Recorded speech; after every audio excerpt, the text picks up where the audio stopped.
अस्सलाम वालेकुम and welcome to जोर का जोड़। आई होप आप लोग खैरियत से होंगे और अच्छे से अपना ख्याल रख रहे होंगे।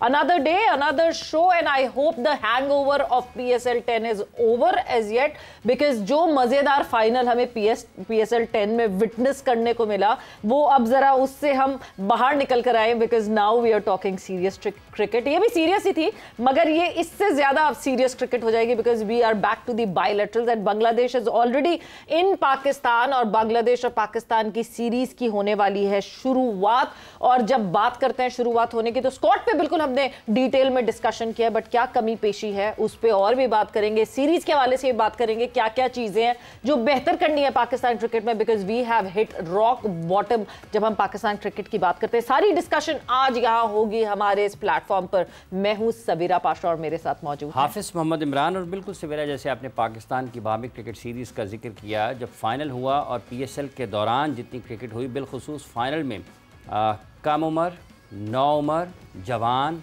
बुज़ुर्ग, मर्दों, ख़वातीन, लड़के लड़कियां, आपको हर शख्स पाकिस्तान के स्टेडियम में 34-35 हज़ार लोग और बाहर हज़ारों की तादाद में इन लोगों को जो खुशी दी है पाकिस्तान सुपर लीग ने, और इन खिलाड़ियों ने जो खुशियां दी हैं पाकिस्तान सुपर लीग के दौरान अपने मुल्क में शायकीन क्रिकेट को, ये इन खुशियों का सिलसिला बरकरार रखना है। क्या वजह है कि पाकिस्तान सुपर लीग में पाकिस्तान के खिलाड़ी मुख्तलिफ फ्रेंचाइज़ के लिए जब खेलते हैं तो उनकी कारकर्दगी निस्बतन बेहतर नज़र आती है, लेकिन पाकिस्तान टीम के लिए नज़र नहीं आती है।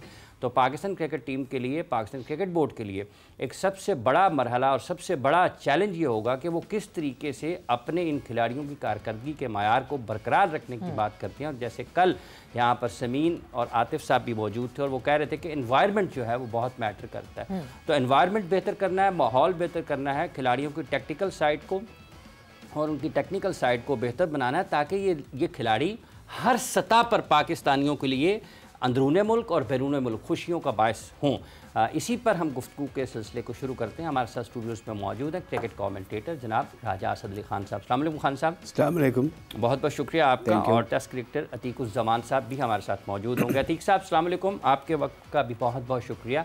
राजा साहब, माइक हैसन, पहला उनका चैलेंज पाकिस्तान टीम के साथ, पहला सफ़र उनका पाकिस्तान टीम के साथ, कल उन्होंने अपने ख्यालात का इजहार भी किया। आप समझते हैं कि वाक़तन PSL के बाद जब हम बायलैटरल सीरीज़ की तरफ जा रहे हैं तो वैसी ही कारकर्दगी खिलाड़ियों के ऊपर एक दबाव होगा? ये देखिए, एक तो दबाव बांग्लादेश पे बहुत ज़्यादा इसलिए होगा कि वो सीरीज़ में हमें वाइट वॉश करके चले गए। एक दबाव ये भी है कि वहाँ से हार के आ रहे हैं, मशरक़ वस्ता से, मिडल ईस्ट से। पाकिस्तान पर दबाव इसलिए है कि तवातर के साथ शिकस्त दर शिकस्त का सामना करना पड़ा है बोर्ड को, और सबसे ज़्यादा अंडर प्रेशर होगी सिलेक्शन कमेटी और चेयरमैन साहब भी, क्योंकि बर्डन ऑफ एक्सपेक्टेशंस हैं। जिस एम्बियंस का भी जिक्र किया और आपने भी और सवेरा ने भी, कि वो अभी तक मैं तो उस माहौल से नहीं निकला जो फाइनल हुआ है, और वो एक हल्ला गुल्ला भी था, खुशी भी थी, प्राइड भी थी, क्योंकि जो होम टाउन था for Lahore Qalandars, they one that, और एक बड़ा इस वक्त माहौल कायम है। अब उसमें रंग में भांग नहीं डलना चाहिए और उनको अच्छा परफॉर्म करना चाहिए। टीम का ऐलान कर दिया गया, इसमें ऑलराउंडर्स की भी भरमार है, 8-9 लड़के इधर उधर हो गए हैं, कप्तान भी खब्बे सज्जे हो गए हैं। तो अब इसमें ये देखना होगा कि करते क्या हैं, क्योंकि सिलेक्शन कमेटी के ऊपर बड़ा सवालिया निशान पर लगा हुआ है। हम तो, मुझे इस चीज़ पे भी कलक है कि बड़े ब्लंट में समझता था आकिब जावेद हैं, लेकिन उनके होते हुए भी कुछ चीज़ें ऐसी हुई जो कि एस्पिरेशन के खिलाफ थी, जो कि पब्लिक प्रेशर था, फर्टिलिटी क्रिकेटर्स की, जो कुछ सिलेक्शन के साथ हुआ। अब ऐसा नहीं होना चाहिए। और अब ये भी देखना है कि जिस तरीके से आपने माइनस कर दिया है the likes of Babar Azam and Rizwan and Shaheen Shah Afridi, आप किस तरीके से आगे बढ़ेंगे? क्या आपके पास उनके बराबर के, उनकी टक्कर के वसाइल मौजूद हैं? ये एक रिस्क लिया है, इस पर अब पूरा उतरना होगा। लेकिन हालात जो हैं मेरे ख्याल में काफ़ी ये भी ठोकरें खाकर इनको अब समझ जाना चाहिए। कोई इतनी बड़ी टीम भी नहीं है, कोई कमज़ोर टीम भी नहीं है बांग्लादेश की, और एक बड़ी अच्छी सीरीज़ होनी चाहिए। इनको वाइट वॉश करना पड़ेगा। जहाँ तक आप बात कर रहे हैं ना, ये रिसेंट हमारी सक्सेस हुई है इन टर्म्स ऑफ PSL, इस पर बहुत सी बातें होनी चाहिए और बहुत सबक भी हमने सीख लिया। हमने सीख लिया है, सिकंदर आजम कहना होगा उनको, जिन्होंने इतना ट्रैवल किया और पहुँच कर यहाँ पर धुआंधार बैटिंग की और जिस तरीके से एक हारा हुआ मैच जिता दिया, और बड़े दबदबे के साथ, बड़े कहना होगा वो दंदनाते हुए आए और दंदनाते हुए बाहर चले गए, जिस तरीके से उन्होंने चौके छक्कों की बारिश की, और हम सब के लिए वहाँ पर मौजूद थे। It was entertainment and treat. राजा साहब, आपने जहाँ पर चौकों छक्कों का जिक्र किया है, तो फिर चौके छक्के शारजा क्रिकेट स्टेडियम में भी लग रहे हैं, लेकिन वो हैं टेप बॉल से। SPL वहाँ पर हो रही है और उनके GM इस वक्त ज़ीशान साहब हमारे साथ मौजूद हैं। ज़ीशान साहब, आपको भी खुश आमदीद कहते हैं प्रोग्राम में, बहुत बहुत शुक्रिया आपका। शुक्रिया जी, अस्सलाम वालेकुम। बहुत बहुत शुक्रिया जी। वालेकुम अस्सलाम। कंटिन्यू कीजिएगा। मैं एक और बात बताऊं, जो हमारे लेजेंडरी कमेंटेटर हैं इफ्तिखार अहमद, मैं उनके रेडियो पर इंटरव्यू की सीरीज की, तो उन्होंने कहा कि जब छक्का उन्होंने डिस्क्राइब किया था को हम सब लोग अभी देखते हैं और अभी तक वो सेक्शन पाकिस्तान हैव वन, जब मियादाद ने छक्का लगाया था, जिस तरीके से उनको ट्रांसपोर्ट किया गया कनाडा से, और अब्दुल रहमान बखातर ने लंदन को फोन किया कि you will have to be here. उन्होंने मुझे सारा बताया कि मैं किस लंदन में था, मैंने कहा आई वुड नॉट मेक, कहता नहीं तुम्हें सुबह यहाँ पे आना है, ये ट्रैवल प्लान है, यहाँ से तुम्हें ऐसे ले जाएगा, यहाँ पे होगा और ये होगा, तुमने सुबह शारजाह इतने बजे पहुँच जाना, इतने बजे तुम्हें वहाँ से लेगा, ये सब कुछ हक गंदा वालों ने किया। जो एफर्ट्स होती है ना, that never goes waste.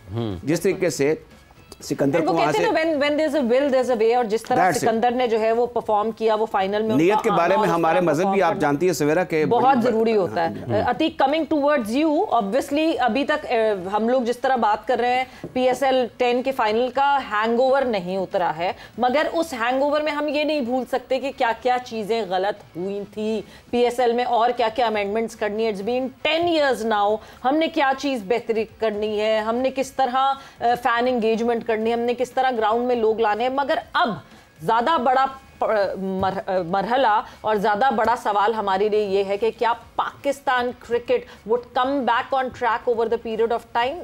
Young लड़के, यंग टीम, सबसे पहले तो स्क्वाड के हवाले से अगर आप कुछ इनपुट देना चाहेंगे तो अतीक।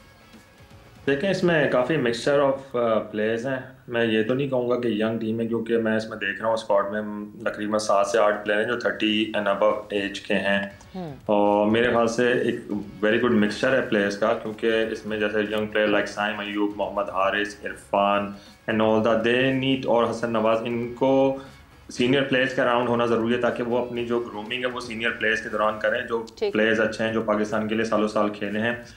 मगर ये है कि ऑब्वियसली PSL का एक नशा अपना अलग है, मगर अब पाकिस्तान क्रिकेट बोर्ड को स्विच ऑफ करके अपने इंटरनेशनल क्रिकेट पे स्विच ऑन करना चाहिए, और ये हाईएस्ट प्रायोरिटी होनी चाहिए कि बांग्लादेश के खिलाफ किसी भी किस्म का उनको मौका ना दें, कोई भी ऐसी वीकनेस और कोई भी ऐसी लैक ऑफ कंसंट्रेशन शो ना करें जिससे आप T20 की एक मैच भी हारें, क्योंकि इससे रैंकिंग में बहुत अफेक्ट पड़ता है। अगर आप लोअर रैंकिंग की टीम से हारते हैं तो बहुत ज़्यादा अफेक्ट पड़ता है और दूसरी टीम को सिर्फ एडवांटेज हो जाता है। तो पाकिस्तान को बहुत फोकस करना चाहिए और इस पर अमल करना चाहिए। टीम अच्छी स्ट्रॉन्ग लग रही है, सिवाय एक आध प्लेयर के जिनकी इंक्लूजन मुझे नहीं समझ में आई। उसके अलावा तो कौन एक आध प्लेयर है, कौन आपको मिसफिट लग रहा है? देखें इसमें हुसैन तलत का नाम आता है, शदाब का नाम आता है। मैं देखता हूँ सुफियान मुकीम जैसा एक्स्ट्राऑर्डिनरी बॉलर टीम का हिस्सा नहीं बनता और शदाब बन जाता है, तो वो मेरी थोड़ी सी समझ से थोड़ा सा बाहर है। I am not against Shadab, मतलब अगर परफॉर्मेंस को आप देखें, इंटरनेशनल क्रिकेट की परफॉर्मेंस को आप नोट करें तो Sufiyan Muqeem has not done anything wrong.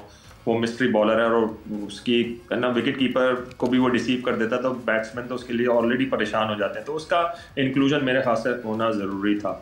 और बाकी इसके अलावा बड़ी स्ट्रॉन्ग टीम है, ऑलराउंडर्स की टीम है, नया कोच है, नई फिलॉसफी होगी, नए मेथड होंगे, तो I wish Pakistan cricket all the best. Dishan साहब, कैसा चल रहा है प्रीमियर लीग आपका? काफ़ी पाकिस्तान की और दुनिया भर के नुमाया क्रिकेटर्स वहाँ पर मौजूद हैं, लोग खासा पसंद कर रहे हैं, कैसा तजुर्बा है अब तक ये? जी सर, ये एक दिन का टूर्नामेंट था, बहुत अच्छा गया, शुक्र अल्हम्दुलिल्लाह। काफ़ी ज़्यादा प्लेयर्स आए थे, श्रीलंका से भी थे, शाहिद भाई आए हुए थे, इंजमाम भाई आए हुए थे, काफ़ी अच्छा गया और बहुत अच्छा टूर्नामेंट गया और like the response is very good. ठीक, तो ये किस हद तक आपके ख्याल में जो मकामी लोग हैं देखने वाले, उनके लिए कितना अच्छा रहा है लोगों की आमद के एतबार से और उनकी दिलचस्पी के एतबार से? सर बेसिकली इसके अंदर एक जो मुनफरिद चीज़ ये थी कि बीच में यहाँ के इंटरनेशनल क्रिकेटर्स के और टेबल क्रिकेटर्स के साथ यहाँ के आम लोग भी थे जो डिफरेंट कंपनीज में काम कर रहे थे, तो वो जो एक्सपीरियंस उनको मिला है इन लेजेंड्स के साथ ड्रेसिंग रूम शेयर करने का, वो एक बिल्कुल ही अलग एक्सपीरियंस था उनके लिए। So, जीशान साहब, was it one off या फिर अब आप सोच रहे हैं कि ये रेगुलरिटी में होना चाहिए? बिकॉज ये जो अपने लेजेंड्स के साथ इंटरेक्शन ऑफ लोकल पीपल है वो बहुत जरूरी है। जी बिल्कुल, and no this is not one off, this was the second season. Now इंशाल्लाह we are planning the third season. Okay, first one was a little थोड़े कम पे था, second was a little bigger and we are planning much bigger for the next season, hopefully next year. ठीक, अच्छा जीशान साहब, कुछ matches Sharjah cricket ground में और भी चल रहे हैं, तो टेप बॉल क्रिकेट क्या आप समझते हैं कि ये वहाँ पर मकबूल हो रही है और लोगों के पास वक्त कम होता है, उस वक्त की कमी को देखते हुए ये लोगों को ज़्यादा तेज़ी से अपनी तरफ खींच सकती है? ये जहन में आपके है कहीं ना कहीं, आप इस बारे में भी सोच रहे हैं? सर टेप बॉल क्रिकेट तो बेसिकली अगर आप देखेंगे पाकिस्तान हो कहीं भी हो, टेप बॉल क्रिकेट हर जगह है। ठीक है, हमारे बहुत ज्यादा इंटरनेशनल क्रिकेटर्स भी टेप बॉल से ही आए। ठीक है, सो टेप बॉल क्रिकेट तो है, और यहाँ पे तो बहुत, यहाँ पे भी बहुत ज्यादा है, क्योंकि यहाँ पे जो कम्युनिटी है 60% एशियंस की है। तो इस वजह से टेप बॉल क्रिकेट तो है सर। और ये वाला जो कॉन्सेप्ट था कि लेजेंड्स, टेप बॉल क्रिकेटर्स और आम लोग, ये पहले कभी हुआ नहीं था। सो इसलिए लोग काफ़ी पसंद कर रहे हैं। अच्छा, काफ़ी पसंद कर रहे हैं। राय साहब, जैसे अभी जिक्र हो रहा है पाकिस्तान क्रिकेट टीम का और शादाब की सिलेक्शन पर, हुसैन तलत की सिलेक्शन पर सवाल उठाया अतीक ने, और साथ ही साथ सुफियान मुकीम के सिलेक्ट ना होने पर भी सवाल उठाया। आपको लगता है वाक़तन ये एक चैलेंज है इन खिलाड़ियों के लिए भी जो मुंतखब हुए हैं, तो कम अज़ कम अब अपनी कारकर्दगी से साबित करें कि जो तनकीद हो रही है वो दुरुस्त नहीं है और हमने बासलाहियत हैं और हमें परफॉर्म करेंगे दोबारा हाईएस्ट लेवल पर भी? मुझे लगता है आफत साहब कि जैसे वो भेड़ंगी चाल पहले थी सो अब भी है। अब देखें ना, सुफियान मुकीम के बारे में जैसे अभी अतीक कह रहे थे, वो बिल्कुल दुरुस्त। हम इसको बड़ा नेगेट तो नहीं करते, लेकिन सिलेक्शन का नहीं क्या क्राइटेरियन है। सिमिलरली मुझे शादाब पर भी लगता है, शादाब बड़े प्रॉमिसिंग क्रिकेटर रहे हैं एक ज़माने में। अब उनके साथ भी कुछ चीज़ें जोड़ दी जाती हैं जो कि गलत या सही हैं, मुझे इसका मैं इस पर बात नहीं कर सकता। लेकिन आपने खुद कहा कि किसी ज़माने में रहे हैं। जी हाँ, तो अब उनका ज़माना नहीं है। अब देखना हसन अली कितना अच्छा परफॉर्म कर गए, लेकिन अगर मुझे ये बताइए एक मैच में अगर उन्हें 4 ओवरों में या 3 साढ़े 3 ओवर्स में को 50-60 रन दीजिए तो कहाँ जाएंगे वो जाएंगे तो कहाँ जाएंगे। तो अभी उनको भी मौका मिल गया है। चलें, ये वसीम जूनियर भी साथ हैं, पर स्टिल आई टेल यू, मुझे लगता है हारिस रऊफ के ऊपर भी सब, जहां हसन की आपने बात की, हसन तो देखें परफॉर्मेंस देकर आ रहा है, मुसलसल परफॉर्मेंस। आपको डोमेस्टिक में भी परफॉर्मेंस दिखी हसन की तरफ से, पीएसएल में भी परफॉर्मेंस दिखी। शादाब की तो परफॉर्मेंस कहीं भी नहीं है, बगैर परफॉर्मेंस के ही came back in the team. उनको जिस वजह से, ठीक है इंजरी भी हुई थी उनको, मगर परफॉर्मेंस बुरी थी इसलिए उनको ड्रॉप किया गया था। He came back and he did not just come back in the team, he is the vice captain of the team.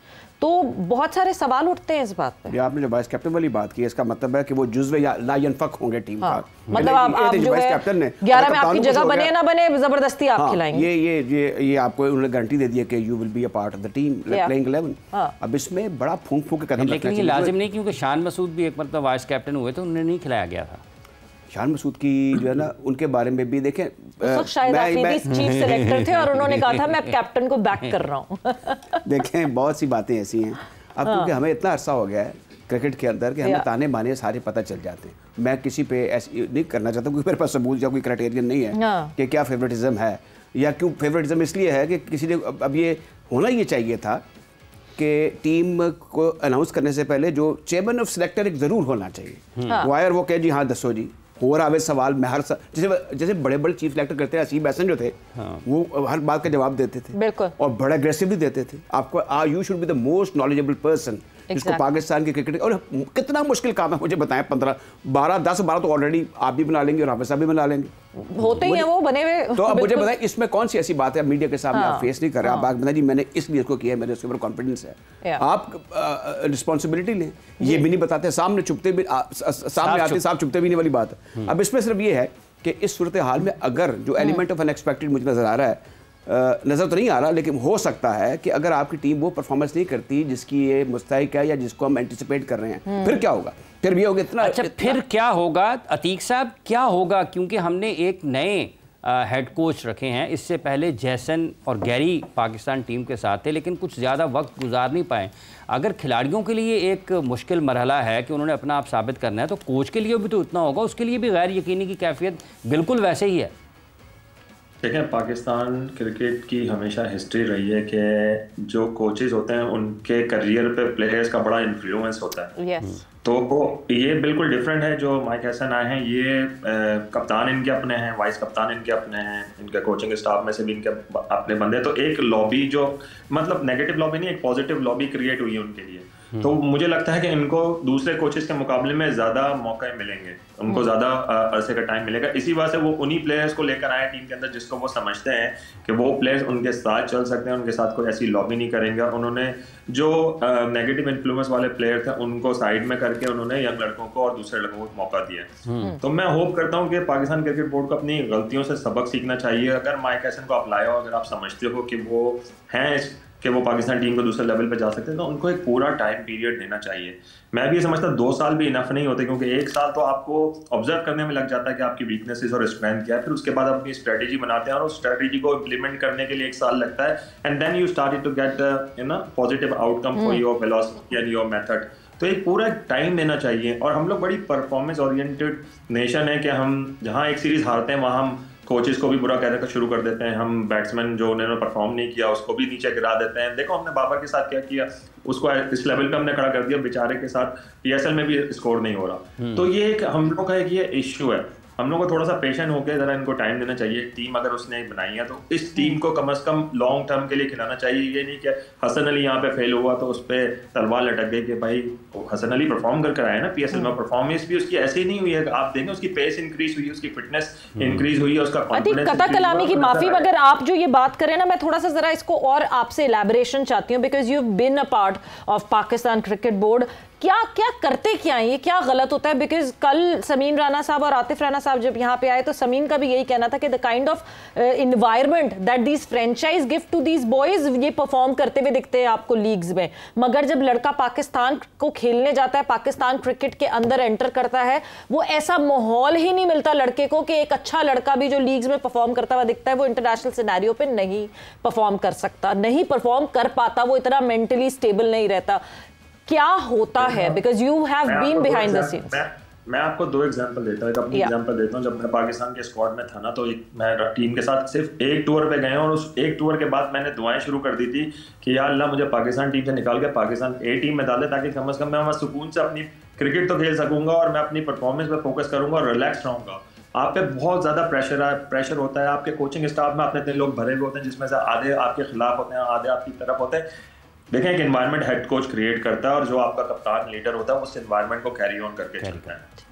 Mohammad Aamir जब मिकी आर्थर की कोचिंग में वो खेल रहा था तो उस पर इतना प्रेशर आ गया था कि उसने कहा कि जी मुझे प्लीज माफ कर दो, मैं जाके सुई गैस में तीको जमा के अंदर खेलूंगा, वहां जाके मुझे रिलैक्सेशन होती है, वहां मेरी परफॉर्मेंस जो होती है मैं 100% दे सकता हूँ, मेरे पे कोई प्रेशर नहीं होता। तो जब आप पे अननेसेसरी प्रेशर डलता है, एक तो आपने अपने प्लेयर्स को ग्रूम नहीं किया होता पाकिस्तान लेवल पे कि वो मीडिया को किस तरह हैंडल करेंगे, उनसे कम्युनिकेशन किस तरह करेंगे, जब उनकी परफॉर्मेंस खराब होगी तो कैसे डील करेंगे सिचुएशन को। आपके पास साइकोलॉजिस्ट नहीं है जो आपके लिए हेल्प कर सके, ताकि अगर आपके जो मेंटल बैरियर है उसको किस तरह क्लियर किया जा सके। तो एक परफॉर्मेंस रिलेटेड इतना प्रेशर बना देते हैं आपके ऊपर, और फिर आपके कोचिंग स्टाफ में से लोग आपकी टांगे है ना घसीट रहे होते हैं। तो आपकी एक जब तक आपका एक पूरा ग्रुप एक पेज पर अलाइन होकर और एक टीम बन के नहीं चलेगा ना, आपके साथ ये प्रॉब्लम होंगी। और फ्रेंचाइज क्रिकेट में ऐसा नहीं होता। समीन राना और आतिफ राना सही कह रहे हैं कि जब आप जाते हैं तो उनका बड़ा चिल माहौल होता है।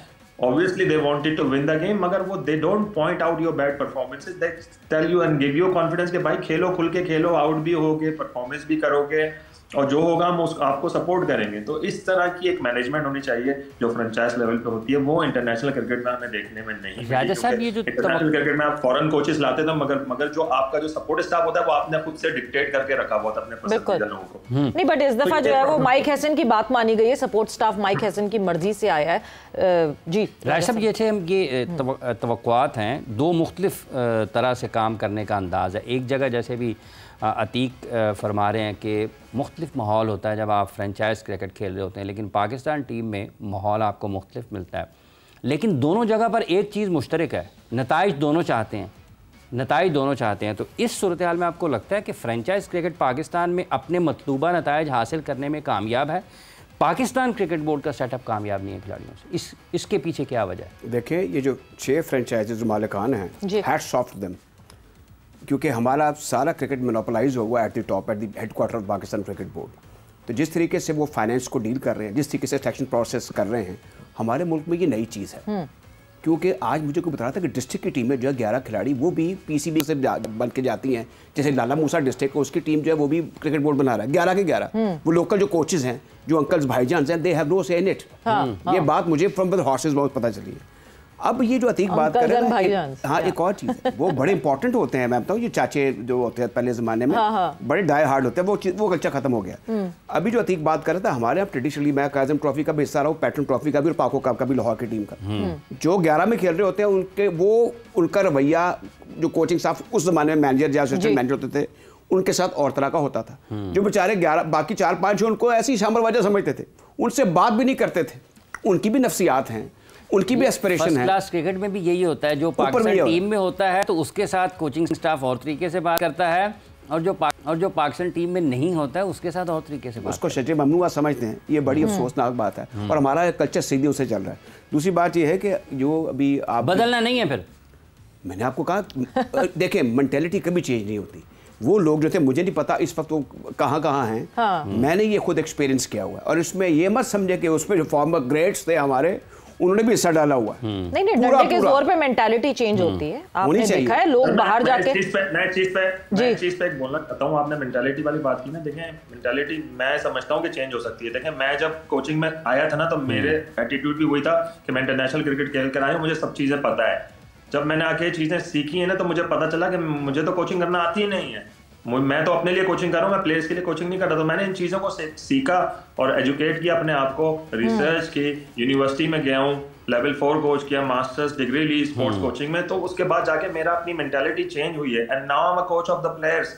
और अभी उसकी वजह यही है कि ना, जब सुईगैस की टीम में मैं कोचिंग करता तो पाकिस्तान का हर प्लेयर वहाँ खेलने की कोशिश करता था, चाहता था कि हमें ये एनवायरनमेंट चाहिए। तो अगर मैं अपने आप को चेंज कर सकता हूँ तो आप क्यों नहीं कर सकते? हमारा प्रॉब्लम ये है सवेरा कि हम लोग अपने आप को चेंज करना नहीं चाहते, हमें सब पता होता है। एनवायरनमेंट डेफिनेटली क्रिएट करना पड़ेगा, और एनवायरनमेंट क्रिएट करना चाहिए। जाते जाते बस जीशान साहब, मैं आपसे बिल्कुल जानना चाहूंगी कि कितना इंपॉर्टेंट है इस तरह की लीग्स रेगुलरिटी में होना।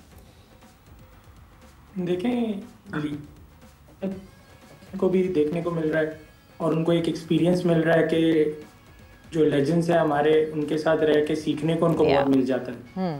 सो इसलिए इम्पोर्टेंट है, बिल्कुल इम्पोर्टेंट है, काफी इम्पोर्टेंट है बिल्कुल। और जाहिर सी बात है, इतनी हेक्टिक टाइम, उसमें टाइम फ्रेम में आपको खुद को किसी रिक्रिएशन की तरफ जाना, खुद को जो है रेजुनोवेट करना, और obviously working with the legends, वो एक बहुत इंपॉर्टेंट फैक्टर है। बट थैंक यू जीशान साहब, बहुत बहुत शुक्रिया फॉर ज्वाइनिंग इन। और जो है आई होप आप इस लीग्स रेगुलरिटी में करवाते रहें, बिकॉज आप 1 ऑफ 2 ऑफ करवा लेते हैं लीग्स, बट उसको कंटिन्यूटी नहीं देते। वो कंटिन्यूटी बहुत जरूरी है। वक्त एक ब्रेक का हुआ है, हमने एक ब्रेक पर जाना है। ब्रेक से वापस आएंगे तो कॉन्वर्सेशन को आगे बढ़ाएंगे।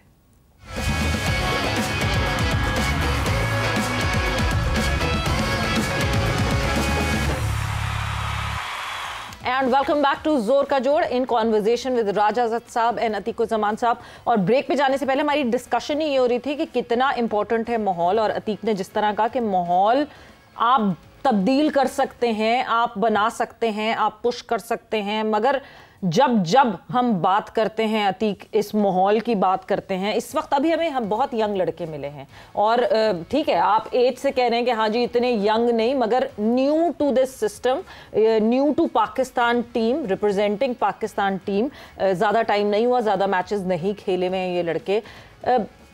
फिर भी क्या इनको नर्चर उस तरह किया जाएगा कि नहीं किया जाएगा? क्योंकि पाकिस्तान क्रिकेट के साथ तो ये डर ही लगता है, जो लड़का आता है उसकी ट्रेजेक्ट्री इतनी अच्छी होती है, but over the period of time, जैसे जैसे टाइम गुजरता जाता है, डिप कर जाती है उसकी ट्रेजेक्ट्री। देखें कि सवेरा ये पूरा एक ट्री है कि Pakistan cricket top of the tree है, उसके नीचे जो उसकी जो दूसरी हिस्से है ना, उस हिस्से पे जो फोकस है उस हिस्से पे भी क्वालिटी पीपल होने चाहिए। अब आपने टॉप क्लास कोच रख दिया, अब एकेडमी का डायरेक्टर आपने आकिब जावेद को बनाया, उसके अंडर आपके पास टॉप क्लास कोचेस होने चाहिए, ताकि देखें जब प्लेयर परफॉर्मेंस नहीं करता तो कहाँ जाता है? वो एकेडमीज़ में जाता है। जब एकेडमीज़ में पाकिस्तान की ये ट्रेडिशन है, जैसे ही एकेडमी में जाता है तो उसका फिर है ना जो बैंड बजता है तो वो अल्लाह ही जानता है, हम सबको पता है जी। जब मैं एकेडमी में था तो मैं तारीफ नहीं कर रहा कि हमारा स्टाफ बहुत अच्छा था, हाँ अच्छा था, वो इस उसमें अच्छा था कि जब वसीम खान साहब थे, उनकी मेंटालिटी ये थी कि जितने भी क्वालिफाइड लोग हैं, जितने भी स्किल कोचेस हैं, उनको हाई परफॉर्मेंस सेंटर में रखा जाए, ताकि उनको काम पता चले कि किस प्लेयर के साथ काम कैसे करना है। तो उस तरीके से काम होता था वहाँ पे, और बहुत अच्छा काम हो रहा था कि प्लेयर को बनाया जा रहा था, प्लेयर की हेल्प की जा रही थी, उनको ख़राब नहीं किया जा रहा था। हमारी कोचिंग का जो कॉन्सेप्ट है वो बहुत ही एक टिपिकल ट्रेडिशनल स्टाइल का है। कोचेस समझते हैं कि जब उनको कोई काम मिलेगा उन्होंने उसमें इन्फ्लुएंस डालना है, बात करके अपनी मेंटालिटी उनको शिफ्ट करके। ऐसा नहीं होता आप एक बंदा है, उसकी आउटस्विंग बॉलिंग है, तो आप उसकी आउटस्विंग बॉलिंग पे इंप्रूव करने की कोशिश करो, उसको इनस्विंग बॉलर ना बनाओ, क्योंकि जब आप उसको इनस्विंग बॉलर बनाने जाओगे वो अपनी आउटस्विंग भी भूल जाता है। टेक्निकल बायोमैकेनिकल चीजें होती हैं, कुछ लोगों की देखें एक मोटर स्किल होती है ना, वो डेवलप हो जाती है तो वो चेंज नहीं होती।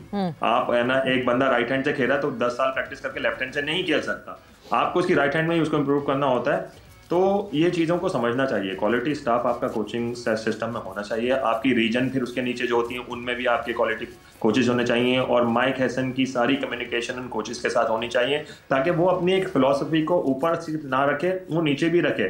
जब नीचे से प्लेयर एक ही फिलॉसफी की तरफ ऊपर आएगा ना, तो उसको इतनी प्रॉब्लम नहीं होगी जितनी पाकिस्तान में जाके होती है। जब हम लोग भी गए थे नीचे से खेल के, जब ऊपर गए हमें बहुत डिफिकल्टीज आई थी, क्योंकि वहाँ का कोचिंग सिस्टम बिल्कुल डिफरेंट था। वहाँ आगे आपको डिक्टेट प्रोसेस चल रहा था, वो आपको एक एक चीज़ बता दी जाती थी। अब ये जो मॉडर्न क्रिकेट है ना, उसमें डिक्टेटरशिप अच्छी नहीं है। उसमें आपने प्लेयर को एक इंडिविजुअल बनाना है कि वो अपनी ओनरशिप ले, वो अपनी ट्रेनिंग सेशन को भी खुद ही डिजाइन करे। हमारे प्लेयर्स में एबिलिटी नहीं है, हमारे प्लेयर्स में कॉन्फिडेंस नहीं है कि वो आके जाके कोचेस को बोले कि मुझे इस तरह की ट्रेनिंग करने की जरूरत है। नहीं कर सकते, क्योंकि अपने कल्चर ही ऐसा क्रिएट किया। ये जरूरत है, हमारे बॉलर्स में कॉन्फिडेंस नहीं है कि अपने हिसाब से फील्ड सेट कर सकें, तो मॉडर्न क्रिकेट की जरूरत है राज साहब। लेकिन हम जैसे अभी बात हो रही है कि ये एक जो फुकतान है राब्ते का, ये बड़े मसाइल पैदा करता है। यहाँ पर जैसे अभी अतीक ने कहा कि माइक हैसन के मुकम्मल राब्ते होने चाहिए आपके जो जूनियर लेवल के कोचेज़ हैं या डोमेस्टिक कोचेज़ हैं। हमारे यहाँ तो एक मसला ये है कि माइक हैसन का तो हो सकता है अपने बोर्ड ऑफिशियल्स के साथ ही ज़्यादा अच्छा राब्ता ना हो, चेयरमैन के साथ ही अच्छा राब्ता ना हो, खिलाड़ियों के साथ ही अच्छे राब्ते ना हो। ये क्या मसला है? ये जो ग्रोहबंदी है ये कैसे ख़त्म होगी फिर? अभी जिस काम के लिए कोशिश कर रहे हैं ना अतीक, जो माहौल की, आपका इशू ये है कि आपको क्वालिफाइड और पर्सोनेबल और आर्टिकुलेट कोचेस लोकल सतह पर नहीं मिले, और जो हमने बाहर से मंगवाए उनको भी, उनके साथ जो पूछा वो उससे भी हम सब वाकिफ़ हैं। अब ये जो हम कहते हैं ना, हमारे मज़हब में भी है कि आप पहले फ़िज़ा तो कायम करें, तब फरिश्ते आपकी मदद करेंगे आके। आप फ़िज़ा कायम करें। हमारा जितना भी ग्लोरियस पास था रिसेंटली या फार डिस्टेंस आप देखें, वो हमने माहौल क्रिएट किया था। माहौल क्रिएट करने वाले एक या दो फर्दे बाहर थे, उसमें कोई फौज जफर मौज कोचेस की नहीं थी। और ना मैं अब समझता हूँ कि इसकी अहमियत पर हमें को बहुत ज़्यादा गुफ्तगू करनी चाहिए। कोच डिफरेंस क्रिएट कर सकते, क्या इंतखाब आलम क्वालिफाइड कोच थे, दो वर्ल्ड कप आपको जिता चुके हैं एज ए मैनेजर। फिजा कायम की थी ना, ये फिजा बड़ी इंपॉर्टेंट है हमारे यहाँ पे फिजा। और लेकिन साहब उस फिजा में आपका सिस्टम भी तो था ना, गलत फैसले, सिस्टम आपको चीजें निजाम गलत फैसले एंड गलत पीपल एट द टॉप जो फैसले गलत कर रहे हैं। और नहीं, अब मॉडर्न डे क्रिकेट में चीजें चेंज हो गई हैं। इंतखाब आलम साहब जिस वक्त थे उस वक्त शायद फिर एक कोच जो कि क्वालिफाइड नहीं था वो चल जाता है, मगर अब और बहुत सारे एस्पेक्ट्स हैं जो देखने पड़ते हैं। नाम ले लें, वो अगले जमाने की क्रिकेट खेल रहे थे, बिल्कुल कर रहे थे। जितने शॉट मेकर आपने पैदा किए हैं, जितने अग्रेसिव बैट्समैन आपने पैदा किए हैं, 10,000 रन वाले भी किए हैं, 100 टेस्ट वाले भी पैदा किए, उनका एक नाम है इंटरनेशनल क्रिकेट में। तो वो क्या उस वक्त क्वालिफाइड कोचेस की पैदावार थे? Not at all. एक डेडिकेशन, डिटर्मिनेशन भी होती है, एक कॉमन सेंस भी होती है। अब आप जितने भी इस वक्त अहद हाजिर के क्रिकेटर हैं जो कि लातादाद कोचेस गुजार चुके हैं, बहुत सारे चेयरमैन देख चुके हैं, बहुत सारे जमाने देख चुके हैं, कैसी कैसी फास्ट गलतियां करते हैं खेलते हुए। आप देखें कैसे कैसे स्ट्रोक्स खेलते हैं, उनका एटीट्यूड कैसा है। टीम में जो एक फैक्शन है वो उस तरफ कर रहा है काम, कोई उस तरफ कर रहा है। आप 119 नहीं कर रहे, आपसे नहीं हो रहा, तो क्या इसमें कोच का क्या है? मुझे बताएं, एक कप्तान आपका जो बड़ा पढ़ा लिखा और बड़ा अच्छा आदमी है, वो डिक्लेरेशन गलत कर देता है कि बांग्लादेश और मैच हार जाते, उधर कोच कहाँ था? मुझे बताएं। उसने कोच को ये क्या करने लगे, तुम 600 रन बना लो। अच्छा, आपने 119 का और उस डिक्लेरेशन का जिक्र किया है अतीक साहब, ये जो कोच इस वक्त है, जब आपने सिलेक्शन पर सवाल उठाया कि पाकिस्तान टीम के मौजूदा टीम के वाइस कैप्टन जो हैं वो आपके ख्याल में उनकी जगह नहीं बनती टीम में, तो जो कोच आए हैं नए, आपके ख्याल में ये कितना बड़ा चैलेंज उनके लिए होगा कि इस प्लेइंग 11 में उन्होंने अपने इन दोनों खिलाड़ियों को उनकी पसंदीदा जगह या जहां पर वो परफॉर्म कर सकें वहां पर रखना है उनको? नहीं, मेरे ख्याल से देखें, शादाब की सिलेक्शन में माइक हैसन का इन्फ्लुएंस होगा, क्योंकि देखें Shadab, no doubt Shadab is a very good leader. उसने कैप्टनसी की है और उसने हमेशा सरफराज की भी सपोर्ट की है और बाबर के साथ रहा है, वहाँ पे भी सपोर्ट किया। अनफॉर्चुनेटली परफॉर्मेंस का लेवल ड्रॉप हो गया उसका। तो मेरे हिसाब से द लीडरशिप की जो रिक्वायरमेंट थी कि टीम के अंदर 4 से 5 कम से कम लीडर होने चाहिए हर अपनी फील्ड में, वो उसके थ्रू शादाब को रखा गया है। ऑब्वियसली शादाब के ऊपर ह्यूज प्रेशर होगा। देखें, क्रिकेट का हर मैच में आपके ऊपर प्रेशर होता है और उस प्रेशर को अगर वो हैंडल करके निकल सकता है, end of the day Shadab is a good player, he is not performing the level he should be, मगर he is a very good player और उसको 1-2 बड़ी परफॉर्मेंसेस चाहिए। अगर इंटरनेशनल लेवल में उससे वो परफॉर्मेंस हो जाती है, then he will back to his best. तो हम वो वापस आ सकता है क्या? मिंटो पार्क की क्रिकेट वापस आएगी या नहीं आएगी, और ये LRC के ग्राउंड का क्या मसला है? इन तमाम इस सूरत हाल पर बात करने के लिए हमारे साथ इस वक्त टेलीफोन लाइन पर मौजूद हैं लाहौर रीजनल क्रिकेट एसोसिएशन के सदर जनाब ख्वाजा नदीम अहमद साहब। ख्वाजा साहब, अस्सलाम वालेकुम। जी वालेकुम सलाम इमरान साहब। ख्वाहिश साहब बहुत बहुत शुक्रिया आपका। ख्वाहिश साहब ये बताइएगा कि क्या वाकई मिंटो पार्क में दोबारा से क्रिकेट शुरू हो रही है? गुज़िश्ता दिनों से हम ये सुन रहे हैं कि शायद मुल्क के साबिक वज़ीर आज़म मियाँ नवाज शरीफ साहब ये चाहते हैं कि वहाँ पर क्रिकेट बहाल हो। जी जनाब, बिल्कुल मेरी उनसे 3-4 मीटिंग्स हो चुकी हुई हैं और इस पे कमेटी भी बन चुकी हुई है।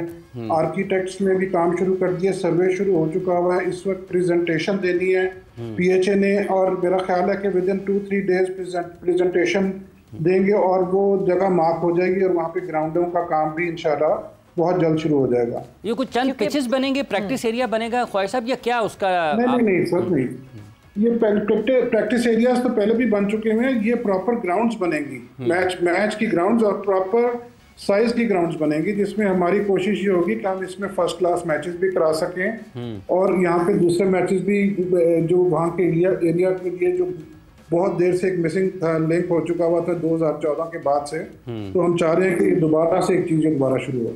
क्योंकि ख्वाजा साहब जो क्लब्स के ओनर्स हैं लाहौर में, वो बड़े परेशान थे इस मामले पे, बिकॉज एक तरफ शटडाउन हो चुका और दूसरी तरफ उनको कोई और जगह नहीं मिल रही थी और वो बड़े परेशान। आपके पास भी उन्होंने काफ़ी बात की आपसे भी कि आप किसी तरह इसको पुश करें और पुश फर्दर करें। सो ये टाइमिंग बहुत ऑफ हो गई कि बहुत टाइम हो गया, कोई 2-3 महीने से ज़्यादा हो गया जब से उनके नेट्स बंद है। नहीं, आप बात कर रही हैं LCCA ग्राउंड की ना, जो LCCA की ग्राउंड। देखिए LCCA की ग्राउंड जो है ना, वो तो सिक्योरिटी रीजंस के लिए आपको पता है, जब भी यहाँ पे इंटरनेशनल मैचेस होते हैं वो बंद कर देते हैं। ठीक है, इसमें तो सबको पता है। और ये एरिया ऐसा है, इसमें तो सिर्फ वो ग्राउंड ही बंद होती, बल्कि आपको पता है कि वहाँ पे काफ़ी जो एरिया के इर्द गिर्द भी जो घरों पे भी एक्सेस खत्म हो जाता है और ऑफिस का भी एक्सेस खत्म हो जाता है।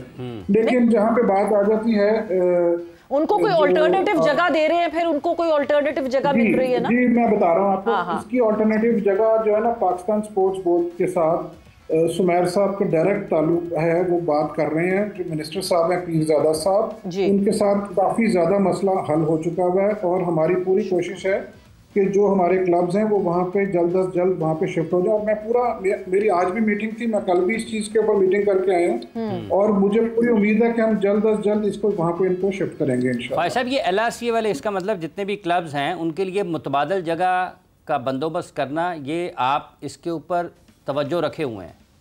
जी बिल्कुल, मैं तकरीबन आप समझ लें कि मेरी एवरी डे इस पे बात हो रही है। इस पे ना सिर्फ मुतबादल जगह बल्कि इनको पिचेस भी बना के दी जाएंगी और इनको ग्राउंड को जो जितनी भी अगर वो किसी हालत में उसको जो भी हालत है उसको बेहतर करके दिया जाएगा इनको उसको। अच्छा, चलते चलते ये भी बता दें, मियाँ शहबाज शरीफ साहब की स्विमिंग आजकल दुनिया भर में जेरे बहस है। सुनने में आया कि मियाँ नवाज शरीफ साहब भी स्विमिंग शुरू कर रहे हैं दोबारा।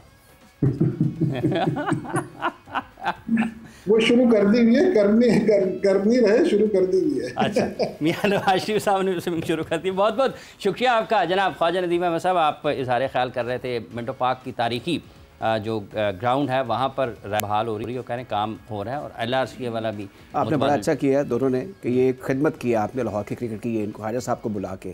और मैं हमेशा कहता हूँ कि ख्वाजा साहब एक कारोबारी शख्सियत भी है। हमेशा याद रखिएगा कि जो कारोबारी शख्सियत है ना, वो क्रिकेट को परवान चढ़ाती है। ख्वाजा साहब यहाँ रहें या ना रहें LRCA के प्रेसिडेंट, बल्कि इनके दरवाजे खुले रहेंगे। सेम विद इजाज़ भट्ट, जो आपको अंदाज़ा नहीं कि हम जब जिस मैच क्लब में खेलता था, जब वो उसके पैटर्न थे तो हमें बाकायदा शूज़ दिए जाते थे उनके इदारे की तरफ से, खुद पैसे भी देते थे वो। तो मियाँ नवाज शरीफ साहब का आपने जिक्र किया ना, ये मॉडल क्लब के वो सरपरस्त आला रहे हैं। हाँ, नहीं मॉडल क्लब जो नवाब मंसूर का है, तो नवाब मंसूर साहब का है।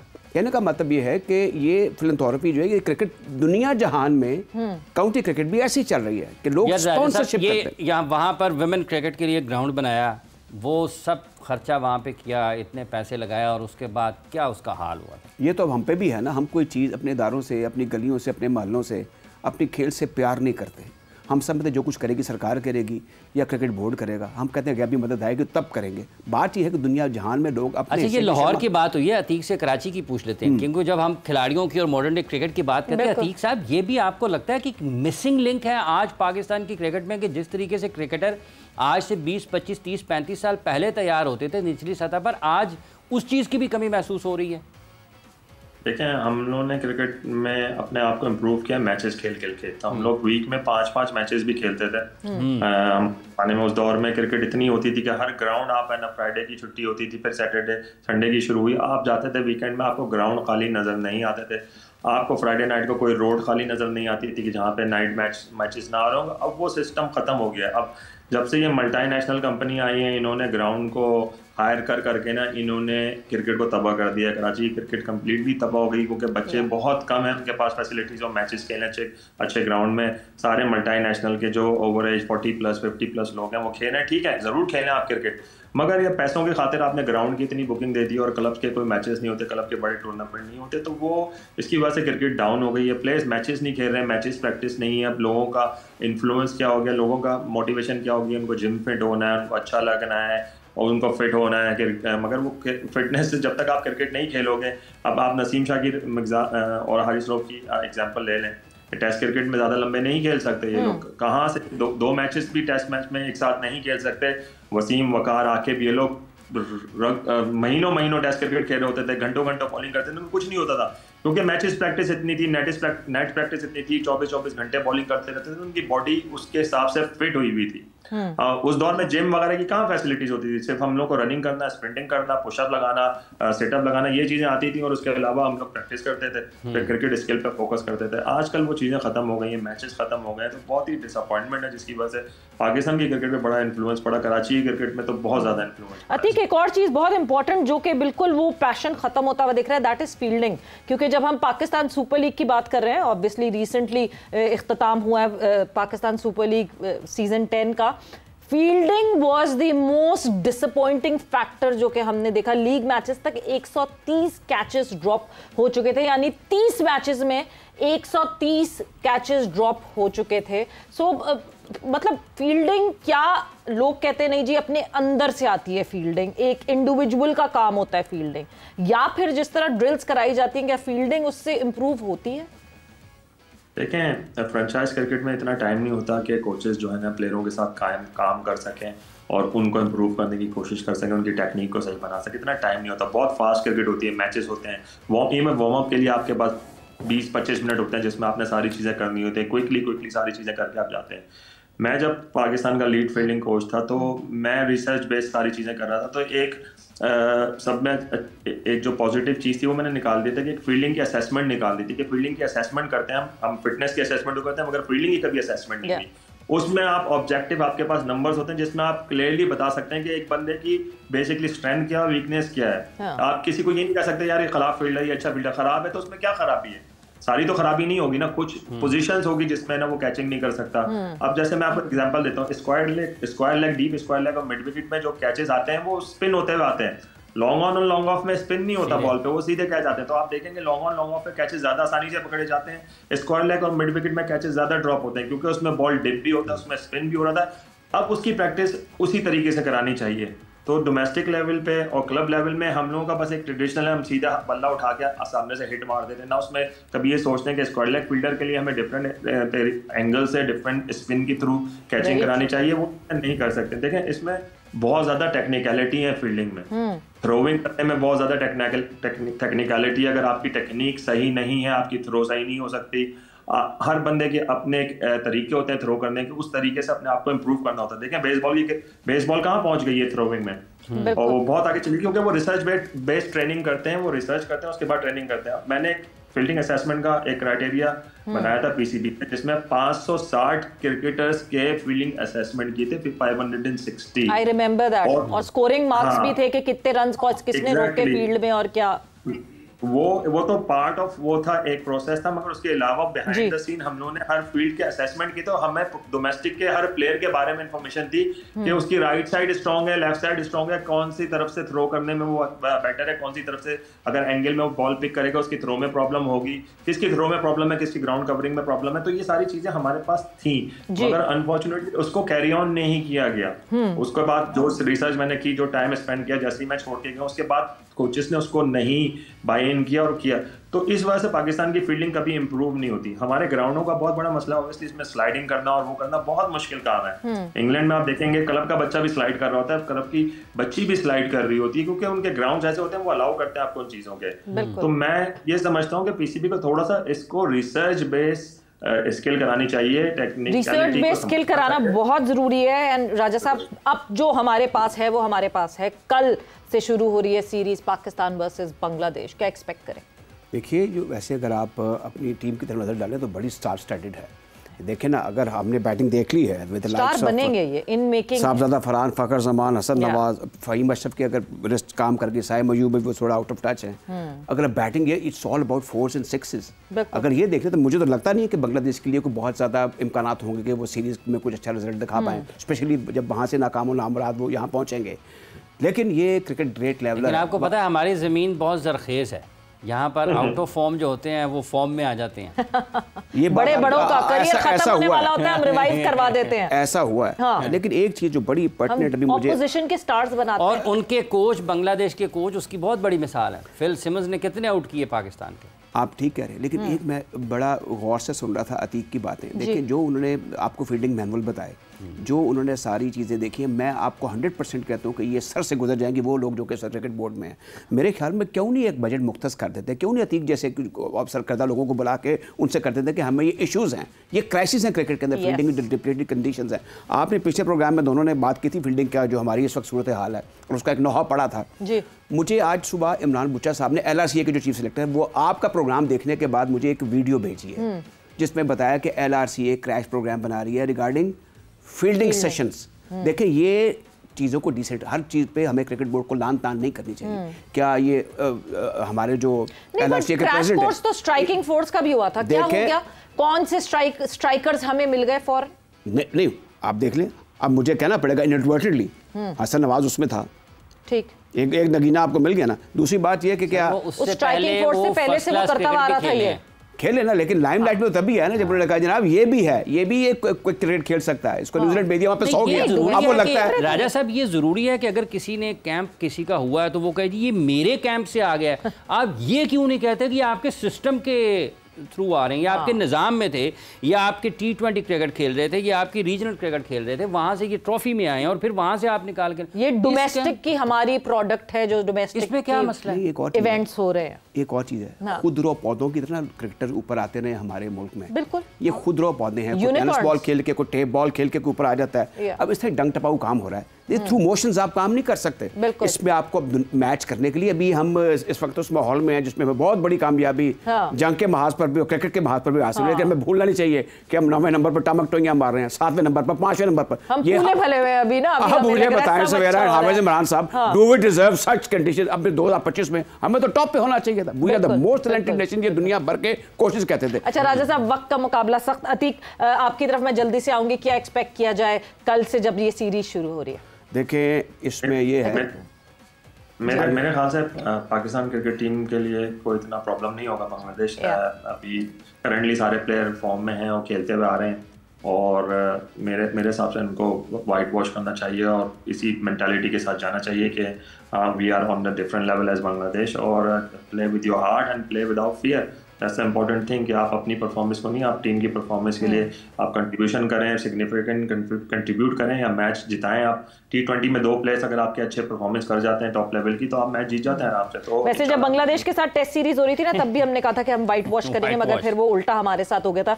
But let's hope and let's wish कि पाकिस्तान क्रिकेट जो है वो अच्छी परफॉर्मेंस दे। ये फॉर्मेट भी पाकिस्तान करता है, इन लड़कों को ये फॉर्मेट सूट करता है, ये लड़के, इनको पूरा वो कॉन्फिडेंस देना पड़ेगा। ये 11 बनाना बहुत मुश्किल होगी राजा साहब, बिकॉज हम 11 में देख रहे हैं कि कप्तान और वाइस कप्तान की जगह मुश्किल से बन रही है, जिस तरह ये हमारे जो यंगस्टर्स हैं उन्होंने परफॉर्म किया। बट लेट्स होप कि वो रेप्लिकेट कर सकें, ये यंगस्टर्स जो हमें अभी PSL में जिस तरह के स्पार्क्स दिखे हैं वो उस तरह रेप्लिकेट कर सकें। हसन नवाज की जिस तरह चर्चा हुई है PSL में, वो उसी तरह पाकिस्तान के लिए रेप्लिकेट कर सके। बट थैंक यू, बहुत बहुत शुक्रिया राजा साहब फॉर बीइंग हियर, बहुत बहुत शुक्रिया अतीक फॉर ज्वाइनिंग इन। और वक्त यहाँ पे जोर का जोड़ का खत्म हो गया है।